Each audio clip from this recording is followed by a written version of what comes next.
Hello, it is day 25 of my vlogging, totally unedited, for 40 days. I'm at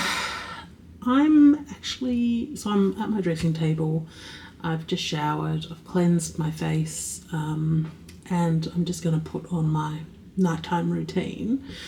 But tonight I would like to talk about my journey to becoming celiac, or being diagnosed as celiac, and my experience since being diagnosed to now.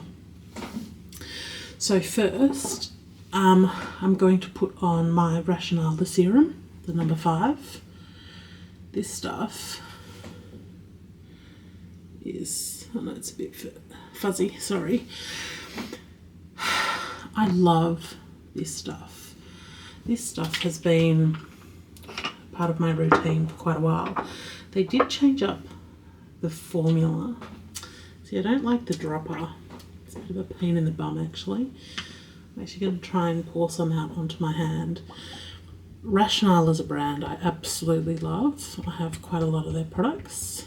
In fact, one of my daytime ones is the Hydrogel number 1. I use it as a moisturiser. So this is an acid. So you probably can't see it, but I've just put a little bit on my skin. I'm probably going to stay away from my cheeks, because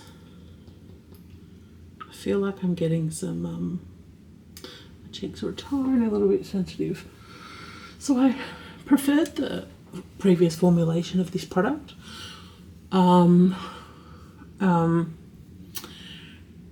it is still an essential part of my kit. I just think it works really well. You sort of wake up with a bit of a glow. Your skin just feels or looks a bit cleaner. Now you do have to work up to it a little bit. A friend of mine did use some, and she was like, oh my god, what are you doing to my face? Because it can get quite tingly. But I love it. So I haven't used it too much actually recently. But anyway, so this is what I'll put on as my serum. I'll sort of let that do its thing for a little while.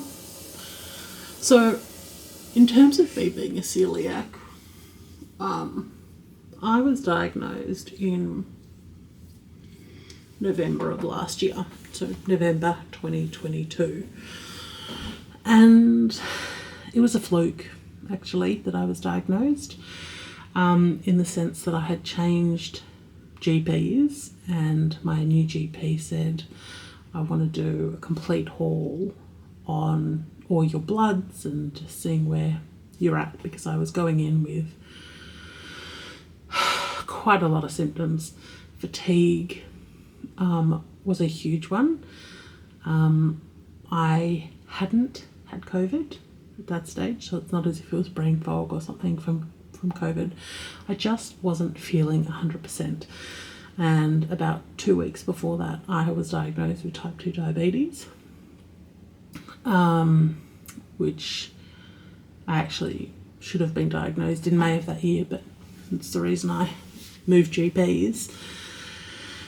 And so it came back as though there was some sort of,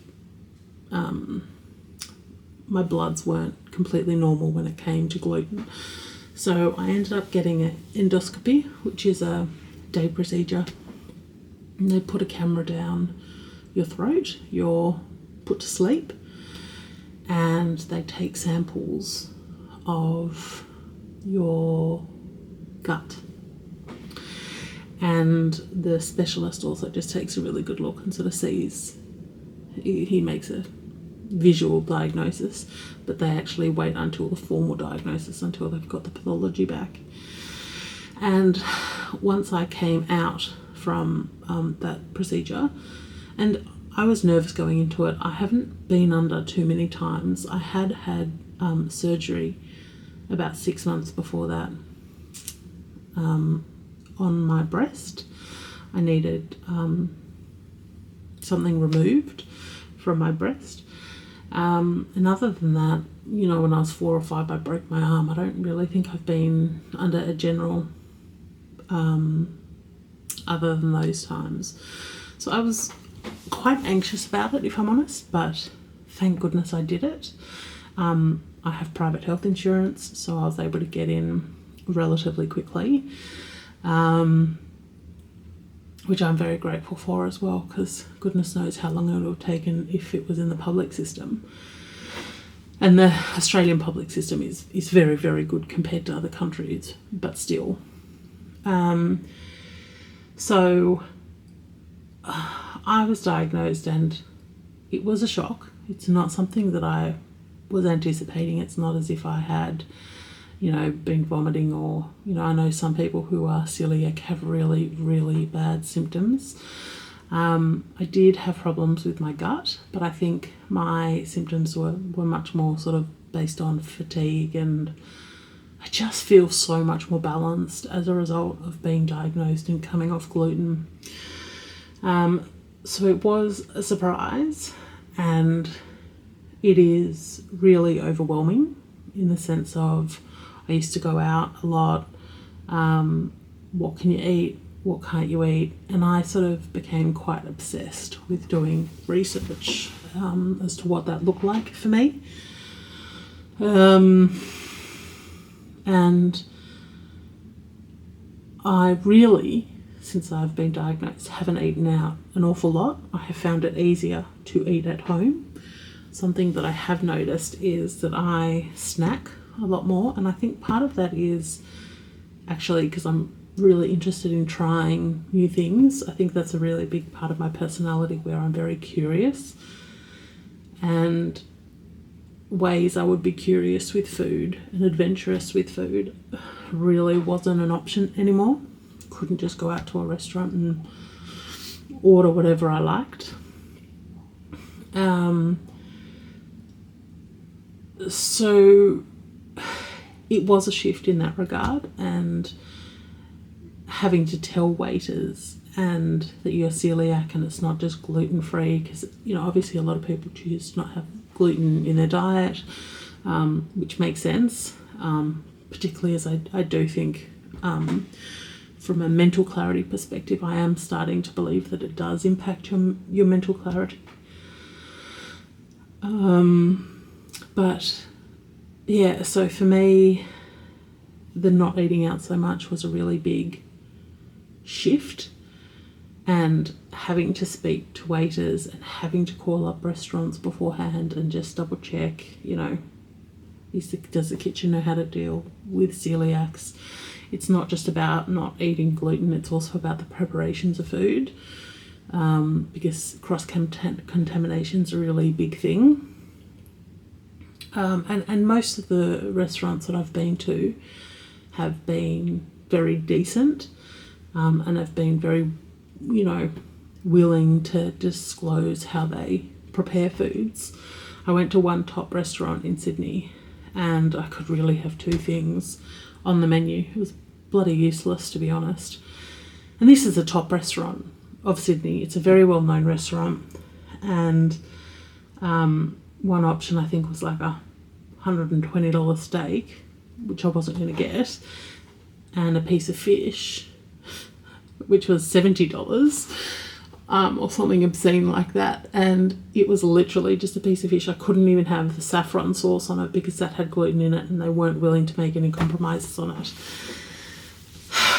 So you do get a little bit of that, which is just really disappointing, because it can be a little bit embarrassing when you're with a group of people and you're having to explain this over and over, because it would be a bit of a pain in the bum as well for them. But thankfully, I have very sensible, wonderful friends and people in my life who are very, you know, well informed on these things, and they don't mind having to do any of that.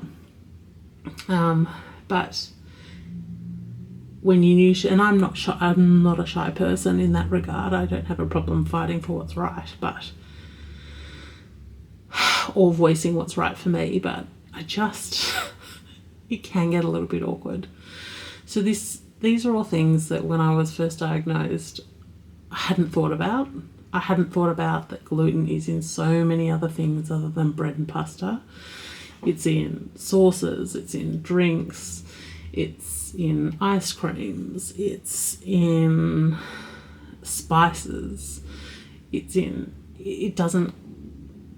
got, it may not just say gluten on the packet or wheat on the packet. So, it's even in some cheese, which you would never have thought. But for some blue cheeses, the mould is actually grown on bread. So there's the cross-contamination, because then you've got the wheat transfer onto the cheese. So there's all these things that I didn't know about. But I think emotionally I've accepted it. And I'm talking about it like it's some terrible disease. It's absolutely not. But I think when you get a diagnosis that you don't even know about that much yourself when you're first diagnosed, there is a journey that goes with that. And I would say that is very normal. And you do adapt. And like my friends, when I've gone over, have been so accommodating, as they should, but it's also hard there's a lot of adaptations that have to come into play, and if you're not familiar with it, you can get a little bit flustered with it. But my friends have been amazing, so I am super grateful for them. In terms of bakeries and things like that, I've sort of gone to various different places around Sydney. When I went to India, I really didn't have too much of an issue. A lot of chefs didn't know what I was talking about, but I survived it. And in a lot of curries, there's not gluten products. So I haven't done any other places, but I haven't travelled anywhere else since being diagnosed as celiac. But overall it's been an interesting journey, and I think one of the reasons I wanted to talk about it today was because I think when you first get diagnosed, you do look for information, and I guess I was really curious to understand people's real life experiences on the process, and it is a process.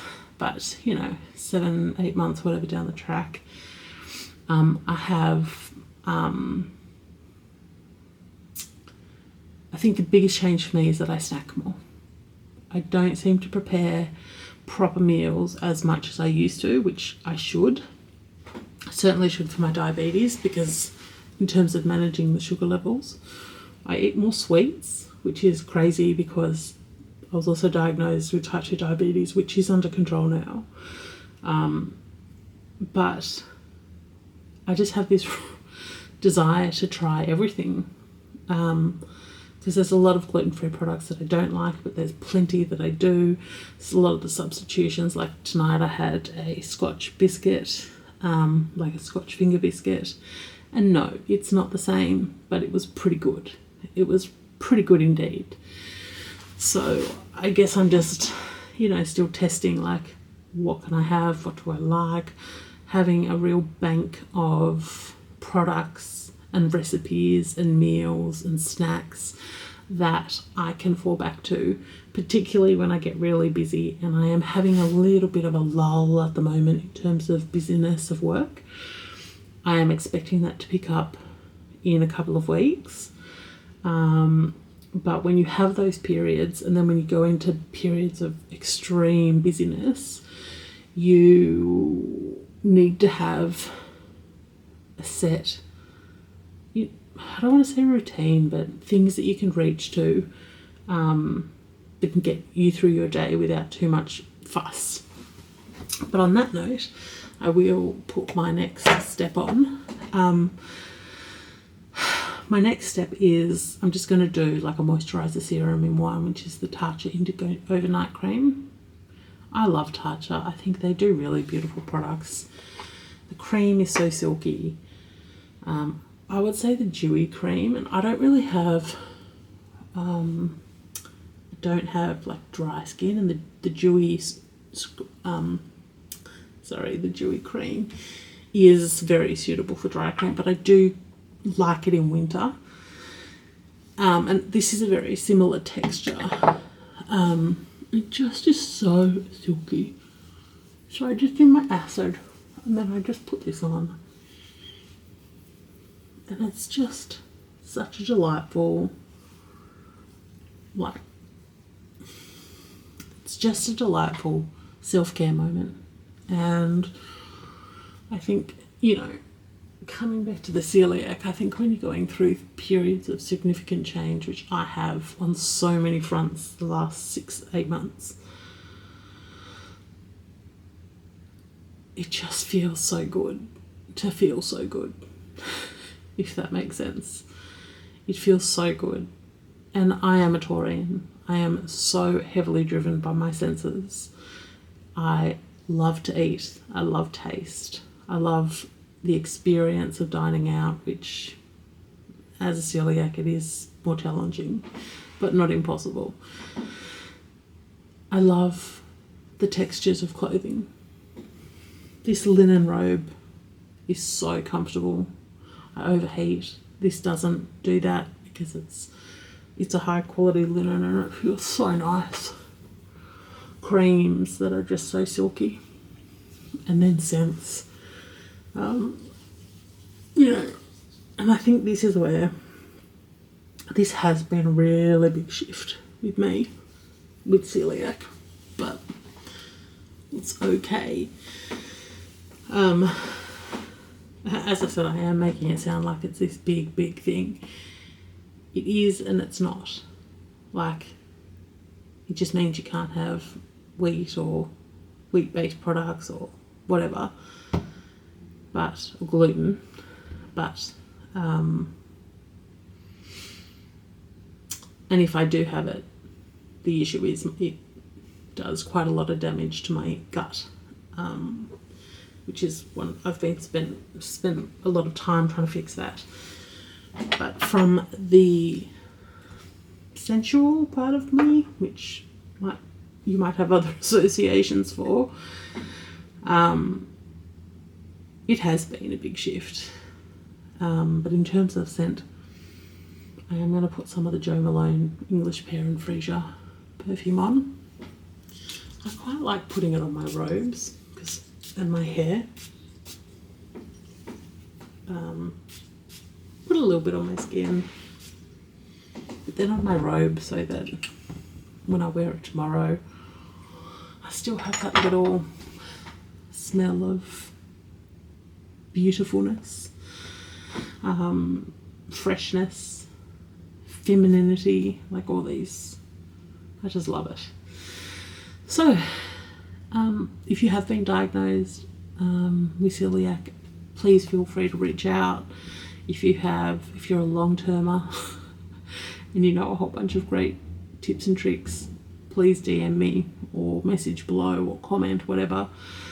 I would be very curious to know. I think it is definitely an ongoing journey.